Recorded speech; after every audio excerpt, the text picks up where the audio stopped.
Did you know that learning a new language literally rewires your brain? Scientists have found that bilingual people have denser gray matter in regions controlling memory, reasoning, and emotional regulation. That's fascinating. And it really explains why language learning has such profound effects beyond just communication. I was reading that bilingual people even showed delayed onset of dementia by an average of 4 to 5 years. Well, you know what's really interesting about that? It's not just about knowing two languages, it's about the actual process of learning and switching between them. The mental gymnastics involved create these new neural pathways that make the brain more resilient. So if we think about the millions of people learning English right now, they're not just gaining a skill, they're actually upgrading their cognitive hardware, so to speak. Exactly right, and what's fascinating is how this process differs across age groups.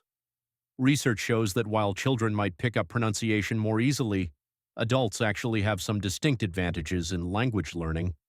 They understand patterns better and can make more sophisticated connections between concepts. That really challenges the common belief that you have to start young to learn a language effectively. You know, speaking of challenging beliefs, let's talk about something I observed in successful language learners. They often develop what linguists call a language personality, essentially a slightly different version of themselves when speaking the new language. Hmm, that's intriguing. How does that actually manifest in real world situations?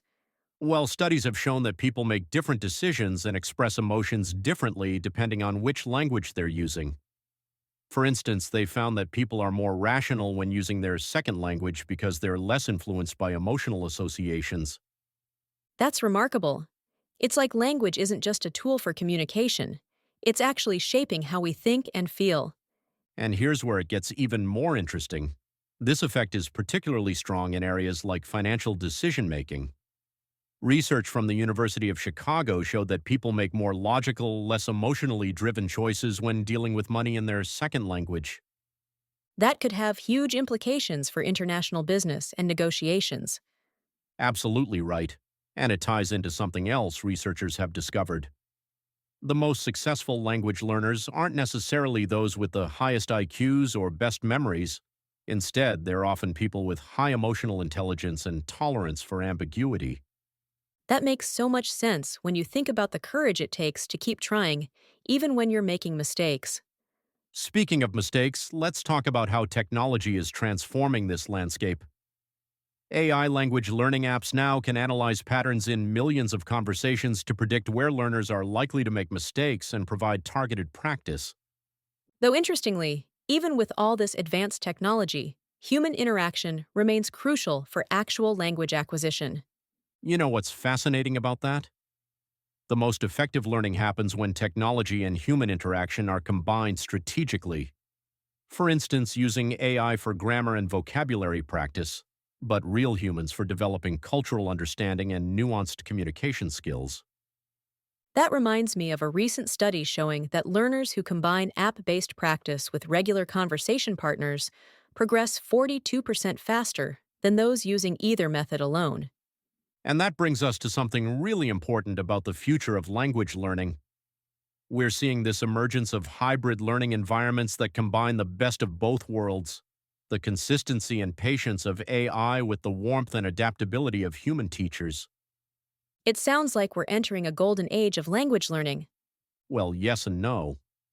While we have more tools than ever before, we're also discovering how crucial motivation and emotional engagement are to the process.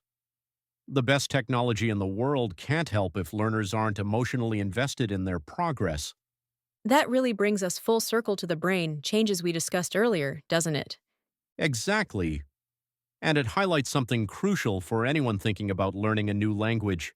It's not just about acquiring new words and grammar rules. It's about embarking on a journey that will literally reshape your brain and potentially alter how you see the world. Those are such powerful insights for anyone on their language learning journey. Indeed, and as we wrap up today's discussion, remember this. Every time you practice a new language, you're not just learning to communicate, you're building a more resilient, adaptable, and possibly even healthier brain.